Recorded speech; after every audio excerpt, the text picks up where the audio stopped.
Welcome to the Tough Love Nephilim series. My name is Rolon. Now, according to Genesis 6, the Nephilim were the offspring of the sons of God and the daughters of men. And today we are talking about the Canaanites. If you find yourself enjoying this content, then definitely be sure to smash those like and subscribe buttons. Alrighty folks, let's get into this one. Now, historically, the Canaanites were a collection of tribes and nations that all resided all throughout the promised land of Canaan. B.D.B. Strong's Concordance reference H3669 defines Canaanite this way. Canaanite, see Cana, zealous. Descendant of, inhabitant of Canaan. Descendant or inhabitant of Canaan, a merchant, trader. B.D.B. Strong's Concordance reference G2581 defines Canaanite this way. Canaanite, zealous.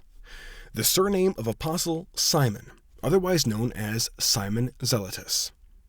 Smith's Bible Dictionary renders Canaanites in this fashion. Canaanites, a word used in two senses. 1. A tribe which inhabited a particular locality of the land west of the Jordan before the conquest. And 2.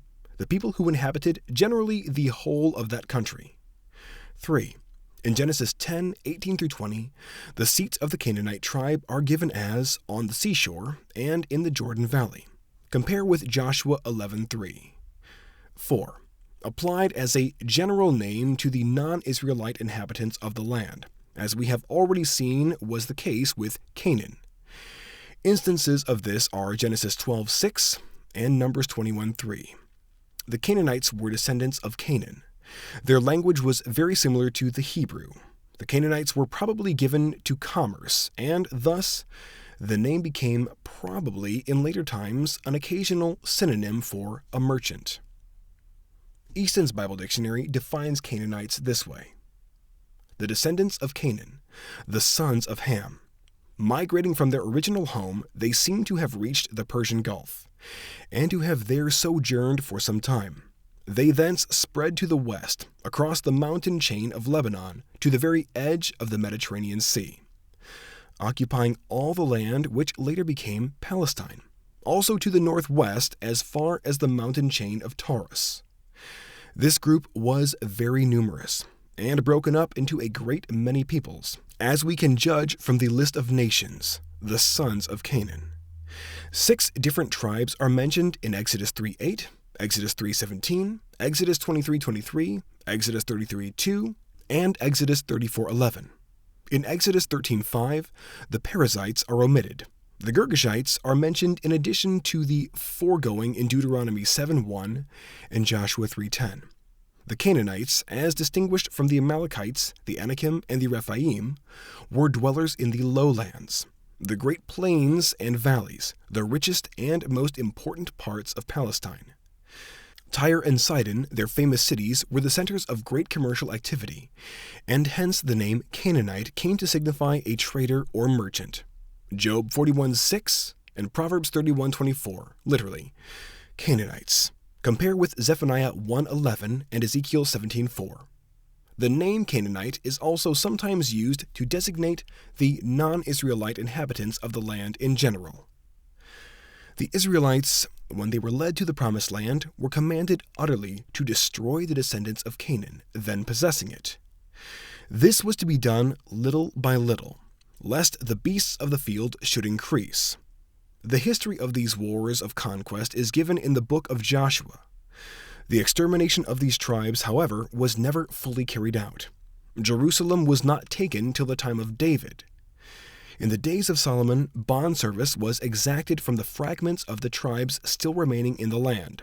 Even after the return from captivity, survivors of 5 of the Canaanitish tribes were still found in the land. In the Tel Amarna tablets, Canaan is found under the forms of Kanachna and Kanachahi. Under the name of Kanana, the Canaanites appear on Egyptian monuments wearing a coat of mail and helmet, and distinguished by the use of spear and javelin, and the battle axe. They were called Phoenicians by the Greeks and Poeni by the Romans. By race, the Canaanites were Semitic. They were famous as merchants and seamen, as well as for their artistic skill. The chief objective of their worship was the sun god, who was addressed by the general name of Baal, Lord. Each locality had its special Baal, and the various local Baals were summoned up under the name Baalim, lords. The first time the word Canaanite appears in the Bible is in the list of nations descended from Noah in Genesis 10. Now, according to Genesis 10, 1 through 20, the Canaanites descended from Canaan, who was fathered by Ham, Noah's son. Canaan fathered 11 sons, Genesis 10, 15 through 19, who served as the progenitors for what would later go on to become a conglomerate nation encompassing far more than just 11 tribes. Genesis 10 supplies us with the names of 2 of Canaan's sons, Sidon and Heth, as well as the names of 9 of the original 11 tribes that descended directly from him. Genesis 10, 15 through 19 reads as follows. Canaan fathered Sidon, his firstborn, and Heth, the Jebusite, the Amorite, the Girgashite, the Hivite, the Arkite, the Sinite, the Arvadite, the Zemarite, and the Hamathite. And afterward the families of the Canaanite were spread abroad. The territory of the Canaanite extended from Sidon, going toward Gerar, as far as Gaza, and going toward Sodom and Gomorrah, Admah, and Zeboim, as far as Lasha. We know from many biblical entries that Canaanite was a blanket term used to refer to the tribes descended from Canaan, as well as most of the tribes occupying the land of Canaan, before Israel's conquest and acquisition of it. Additionally, while the title Canaanite represents a mass of various tribes that go by different patriarchal and regional names, it appears that there might have been a Canaanite tribe, or even several tribes, that were simply called the Canaanites, after their patriarch Canaan himself. Numbers 13, 28 through 29, 14, 42 through 43, and Deuteronomy 7, 1 through 2. Now, there are a lot of tribes in the Old Testament that one could classify as Canaanite. This would likely be based on the fact that they resided in Canaan during the days immediately following the flood, and continuing on through the time of Abraham and the conquest of Canaan, before Israel started to interbreed with the Canaanite tribes that were not completely driven out of the Promised Land. It could, however, be based on the known associations that various tribes had with the tribes descended from Canaan. It also might be based on a combination of these two factors, and excluding the Moabites, the Ammonites, some of the Edomites, and the Ishmaelites, and perhaps a handful of others, tribes residing in Canaan during the aforementioned time would undoubtedly be classified and counted as Canaanite, regardless of their patriarchal lineage. The Bible, unfortunately, does not provide us with a complete list of the progeny of Canaan's sons. There are a number of tribes listed in the Old Testament that I personally suspect as being Canaanite, in the sense that they are tied into the lineage of Canaan. But using just the Bible as a source, it is hard to say whether or not they really were. The historical writings of Flavius Josephus shed a lot of light on this subject, supplying us with the names of many individuals and tribes within the Canaanite family. For this overview, however, we're just going to stick with information that we can glean solely from the Bible. That said, there are quite a few tribes in the Bible that are specifically named as Canaanite. Additionally, there are a large number of cities that are classified as Canaanite cities, not just because they were in the land of Canaan, but because of the Canaanite tribes that originally possessed them and occupied them. In the Bible, there are 24 tribes that are named as specifically Canaanite.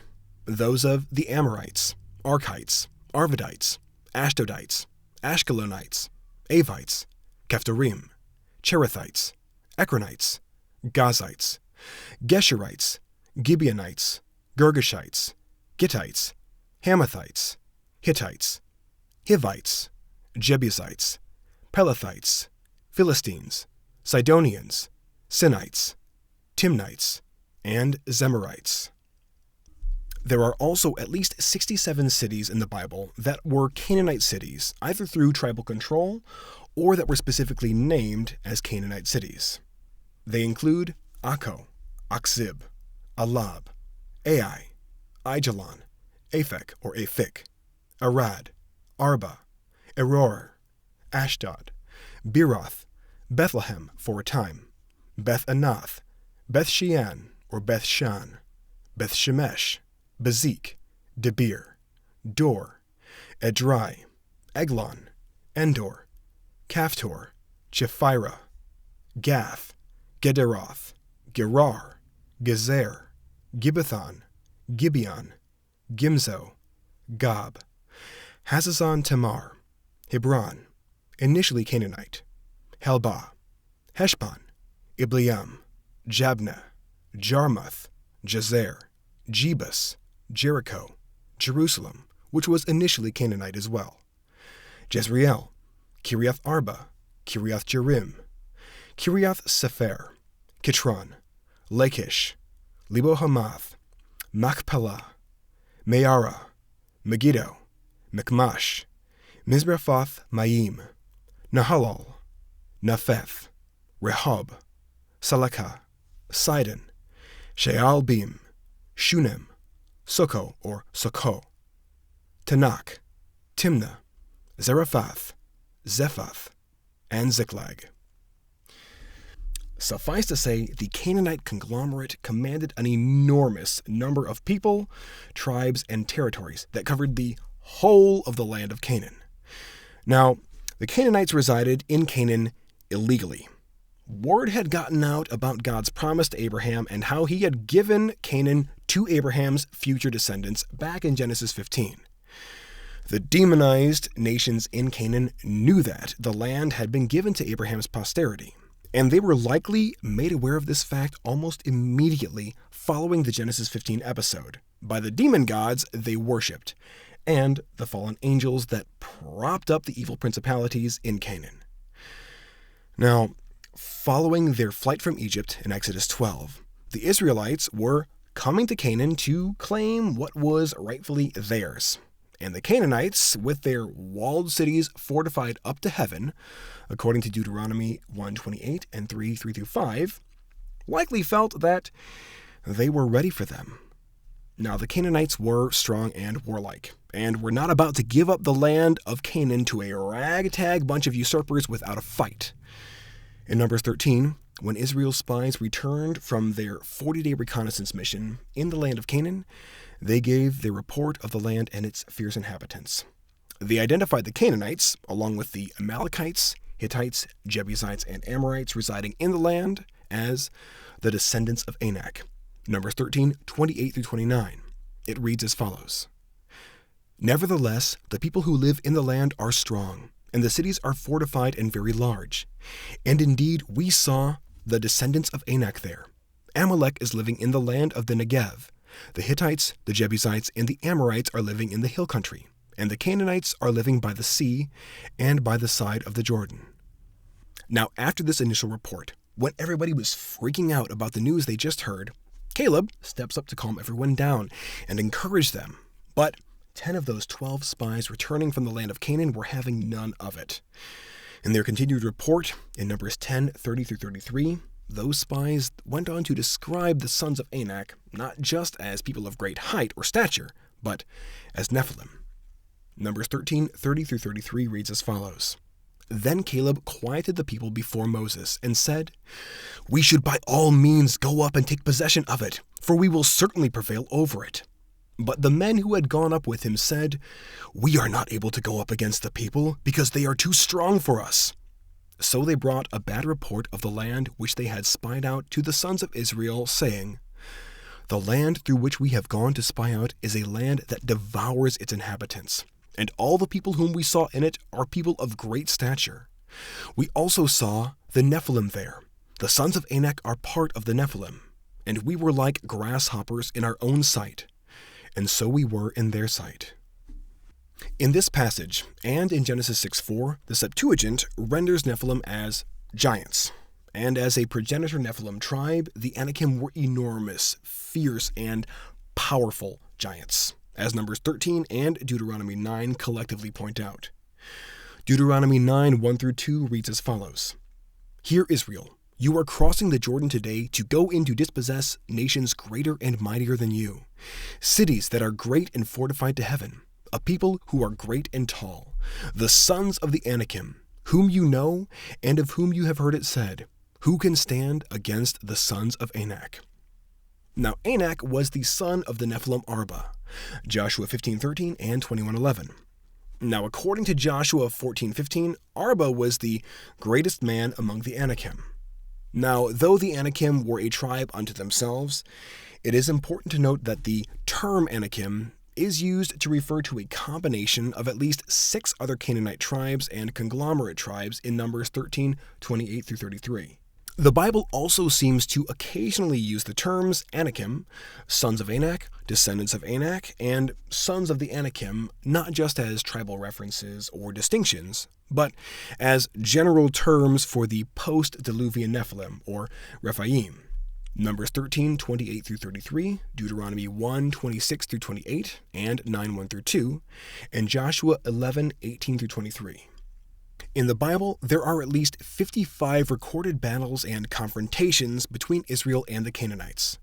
Occasionally, other non-Canaanite tribes were involved in these confrontations as well. Number 1 is in Genesis 34. Shechem, the son of Hamor the Hivite, and his people were involved, and Israel won. Number 2 is in Numbers 14:39-45, with a recap in Deuteronomy 1:41-46, which Israel lost. Number 3 is in Numbers 21, 1-3, which Israel won. Number 4 is in Numbers 21, 21-30, with a recap in Deuteronomy 3, 1-6, which Israel won. Number 5 is in Numbers 21, 31-35, with recaps in Deuteronomy 3, 1-6, and Judges 11, 14-22, which Israel won. Number 6 is in Joshua 6, which Israel also won. Number 7 is in Joshua 7, 1-12, which Israel lost. Number 8 is in Joshua 8, 1-29, which Israel won. Number 9 is in Joshua 10, 1-27, which Israel also won. Number 10 is in Joshua 10:33, which Israel won. Number 11 is in Joshua 10:34-35, which Israel won. Number 12 is in Joshua 10:36-37, which Israel also won. Number 13 is in Joshua 10:38-39, which Israel won. Number 14 is in Joshua 10:40-43, which Israel won. Number 15 is in Joshua 11, 1-23, which Israel won. Number 16 is in Judges 1, 1-7, which Israel won. Number 17 is in Judges 1:8, which Israel won. Number 18 is in Judges 1, 9-10, which Israel won. Number 19 is in Judges 1, 11-13, which Israel won.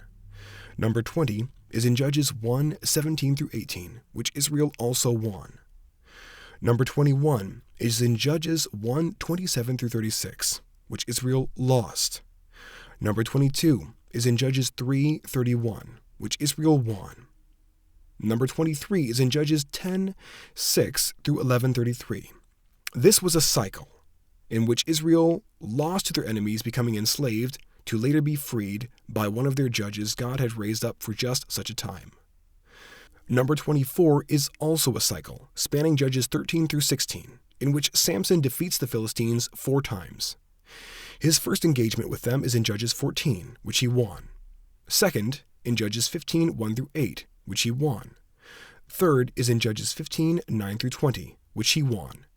And number 4, which was Samson's final stand where he literally brought the house down, was in Judges 16, 23-31, which Samson won. Number 25 is in 1 Samuel 4, 1-11, which Israel lost. Number 26 is in 1 Samuel 7, 1-17, which Israel won. Number 27 is in 1 Samuel 13, 14-46, which Israel won. Number 28 is in 1 Samuel 14, 47-48, which Israel won. Number 29 is in 1 Samuel 17, which Israel won. Number 30 is in 1 Samuel 18, 1-7, which Israel won. Number 31 is in 1 Samuel 18, 17-27, which Israel won. Number 32 is in 1 Samuel 19, 8, which Israel won. Number 33 is in 1 Samuel 23, 1-5, which Israel won. Number 34 is in 1 Samuel 27, 7-9, which Israel also won. Number 35 is in 1 Samuel 28-29 and 31, with a recap in 1 Chronicles 10, 1-14, which Israel lost.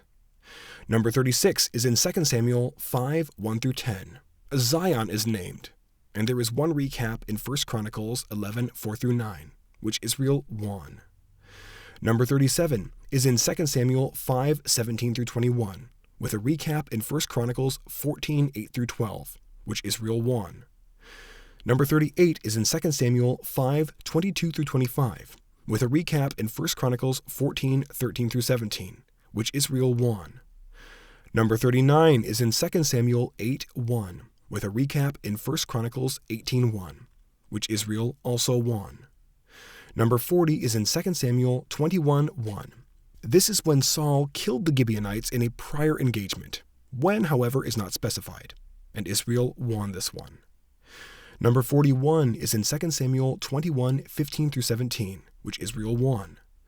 Number 42 is in 2 Samuel 21, 18, with a recap in 1 Chronicles 24, which Israel won. Number 43 is in 2 Samuel 21, 19, with a recap in 1 Chronicles 25, which Israel won. Number 44 is in 2 Samuel 21, 20-22, with a recap in 1 Chronicles 26-8, which Israel won. Number 45 is in 2 Samuel 23, 9-10, which Israel won. Number 46 is in 2 Samuel 23, 11-12, which Israel won. Number 47 is in 2 Samuel 23, 13-17, with a recap in 1 Chronicles 11, 15-19, which Israel also won. Number 48 is in 1 Kings 15, 25-28. Who won is unknown. Number 49 is in 1 Kings 16, 15. Who won in this engagement is also unknown. Number 50 is in 2 Kings 18, 1-8, which Israel won. Number 51 is in 1 Chronicles 8, 12-13, which Israel won. Number 52 is in 1 Chronicles 2, 21-23, which Israel lost. Number 53 is in 2 Chronicles 21, 16-17, which Israel also lost. Number 54 is in 2 Chronicles 26, 3-7, which Israel won. And number 55 is in 2 Chronicles 28, 16-19, which Israel lost. The final mention of Canaan in the Bible is in Acts 13, 13-19, when Paul and Barnabas were at the synagogue in Antioch, giving a word of exhortation for the people in attendance. Paul highlighted to the people how God destroyed 7 nations in the land of Canaan, and then distributed their land as an inheritance for Israel. All that said, the Canaanites were definitively a conglomerate of Nephilim and intermeshed Nephilim hybrid tribes, whose gene pool was utterly infected with Nephilim DNA. Thanks for checking out this video. I hope you enjoyed, and I hope you learned a thing or two. If you did indeed enjoy, then please smash those like and subscribe buttons and hit that notification bell. Also, if you like the work that I do and you feel so inclined, then consider popping over to my locals page. Donors there all get access to PDFs of my research papers as often as I can get them posted, and your support is greatly appreciated. Also, please give me a follow over at Rumble. In case I ever get booted off of YouTube, I'll still be carrying out the fight over there. You'll find all my links in my description box down below. Alrighty folks, till next time, take care and God bless.